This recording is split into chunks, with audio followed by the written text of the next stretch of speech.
So, Ashlyn, you have an incredible story. You survived a near-fatal car accident. You were submerged in water for 27 minutes. When first responders got to you, you had no pulse and you were dead.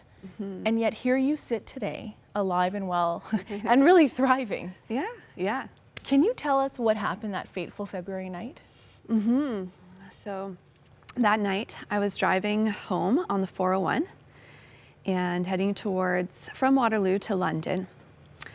And it was a very blizzardy night, ice on the roads, like one of the worst nights of that year. And my car slid on some black ice, and going highway speeds, it slid off the road right at the Veterans Memorial Parkway exit.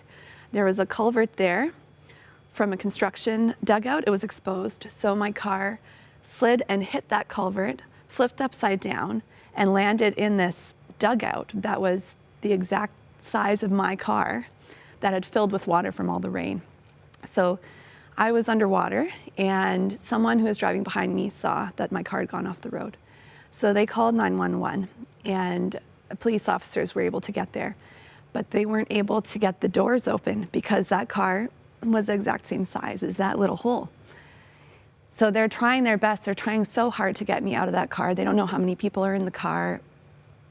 They are calling paramedics and firemen and the tow truck, and all these emergency workers are arriving but still can't do anything. So they had to wait until the tow truck arrived to be able to take that car out of the dugout and then be able to extract me from the vehicle.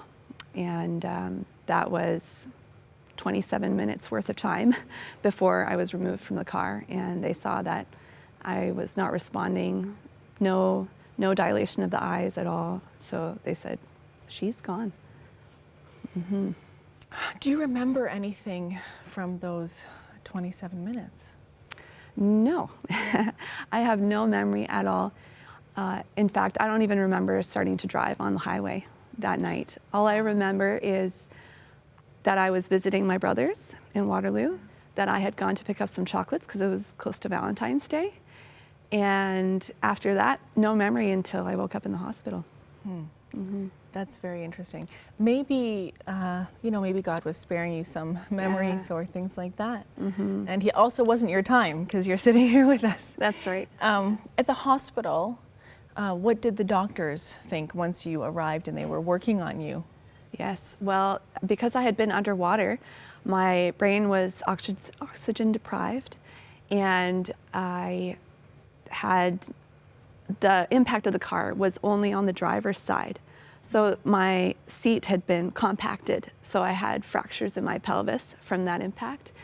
And all these things, mostly the being underwater part, they said, this is too much on her body. Like, it's likely that she's not going to make it through this. They had just barely got my heart started again. There was a very weak pulse. So when I got to the hospital, they had hooked me up with everything that they could to keep me alive and going, but they didn't know how long I would last or if my brain would still be intact when I woke up. So they said to my husband, who was the first to arrive at the hospital, the first of my family, they said, I think you have to consider taking her off this life support because she might not make it, or she might have no brain activity when she wakes up. That's a decision you might have to make. Oh, wow. What a challenge for your husband in that moment. Yes. Oh, my goodness. And the rest of your family was also contacted, your parents? Yes. They came to your side as well? Yeah. Yeah. So at that time, my husband just froze, and he didn't know what to do because he's just thinking, how can I make this choice? And my brothers had just arrived as well from Waterloo. They were the next to arrive. They were at home. And my one brother said, let's just wait until Mom and Dad get here before we make any decisions. And that kind of released my husband to be able to say, okay, there's time. I don't need to make this choice right now. And so we kind of held on to that, and that was a grace from God. So my parents, they were doing missions work in South Sudan and Uganda. And my sister and her husband were doing missions work in Africa as well. So when first you have to contact them overseas, it's a little tricky sometimes to get connected. And once they found out, it took them multiple days before they could make their way back to Canada and to the hospital where I was. Yeah, and they were hearing these reports that their daughter might not make it. Maybe she shouldn't have life support. What did your parents and then your brothers and your husband do in the face of this prognosis? They had very little information because, they didn't know what the outcome would be, what was happening, even in that moment, how I was doing. And they just prayed. They couldn't do anything else except pray.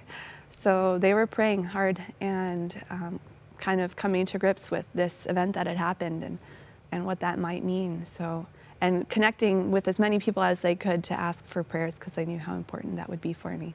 So there were many prayers going out around for you. Yes, my parents being missionaries, they're very connected around the world with other missionaries and churches, and they were able to get the word out. And with social media, it's so easy to reach globally with any message that you're trying to get across. So they were asking for prayer, and we had people praying in probably every continent in the world. And people even in Alaska, people said, yeah, there's people in Alaska praying for you. And you think, wow, Alaska, like the far north. And it was pretty wild. Well, that's amazing. Yeah, and the power of prayer is so incredible. I want to hear about your recovery and how how prayer has impacted you in your recovery. So when we come back, we'll be talking more with Ashlyn about what it was like to wake up from a coma and what her recovery was like and the power of prayer. More to come after this. We're here with Ashlyn Krell, a woman who experienced a near-fatal car crash, was submerged underwater and then died, but miraculously came back to life. And she's here sharing her story with us. Ashlyn. Hi. Right now, we're just wanting to find out a little bit more about what it was like when you came out of a coma. Because you were in a coma for 2 weeks, right? Yes. Okay. Yeah, just about 2 weeks. And waking up, I had no memory of my accident. So waking up, I'm in the hospital room, I'm looking around, I'm thinking, where am I? I've never seen this room before. And I see on the wall this poster that my family had made with my name across the top, bright pink, pictures of family and friends, things that I like doing, like baking and stuff like that. And I just think, oh, that poster has my name on it. Oh, that must mean I'm supposed to be here, so okay, cool. And I just felt really content about being there, even though I had no idea what the reason was or even where I was, just knowing this room is mine and I'm okay here. That's incredible. And your brain is processing very normally. They were worried about brain damage, nerve damage, even organ necrosis, like organs not not thriving and dying in different ways. Yeah. And here you are processing where you are processing the imagery, your name. Yeah. That's a miracle in itself. Right. Yeah. What was it like when you saw your parents or your husband for the first time? Oh, I don't. And you were awake. Do you remember that? Yeah. I don't remember seeing my parents for the first time. A lot of those early memories after waking up were really hazy because they had me on a lot of drugs to keep my body going, and even just from that trauma, I don't know. But I remember waiting to see my husband. He had gotten sick while they were waiting for me to wake up, so he was wearing this mask to cover his face, and he had been home for some days getting some rest because he had been at the hospital just 24/7.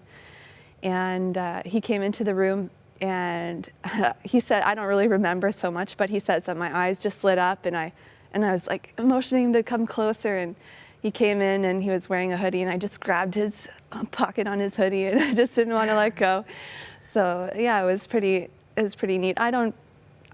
Processing all of that, I don't really remember how that was, but my family tells me about some of those memories that they have with me at the beginning then. That's amazing. And I would imagine you would have been anticipating a big road to recovery ahead, like months and years even sometimes, learning with physiotherapy how to walk again, different issues. But what was your recovery like?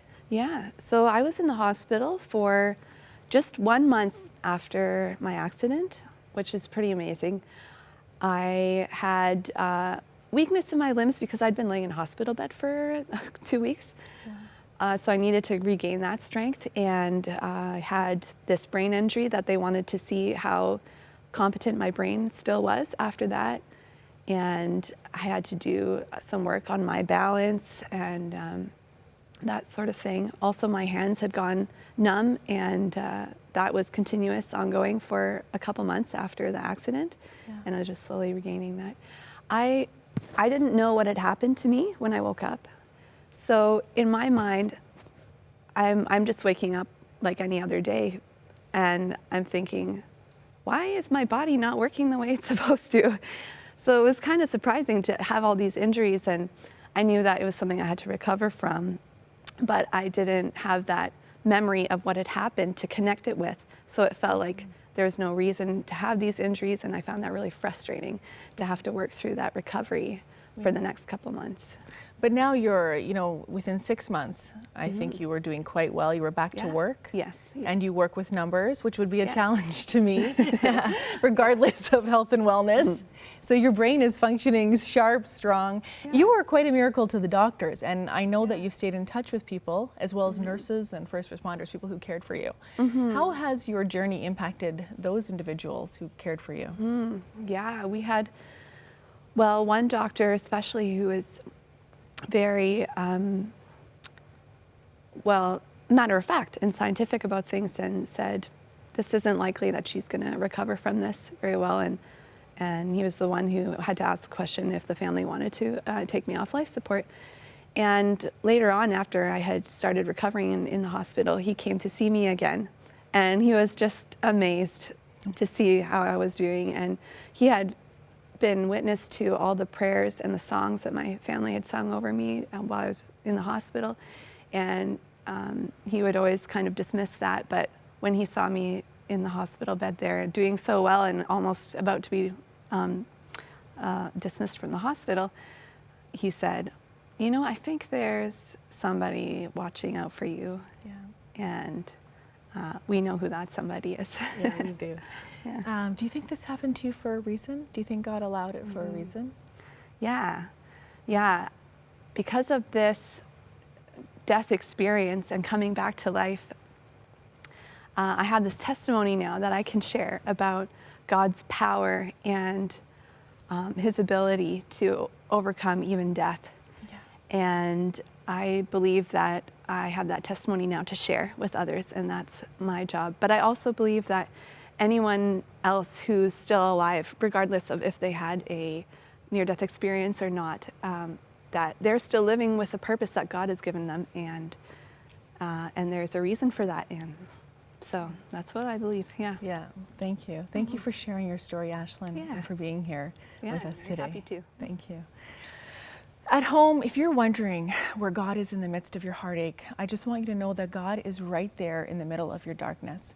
He wants to hold you, console you, and offer you hope in only the way that he can.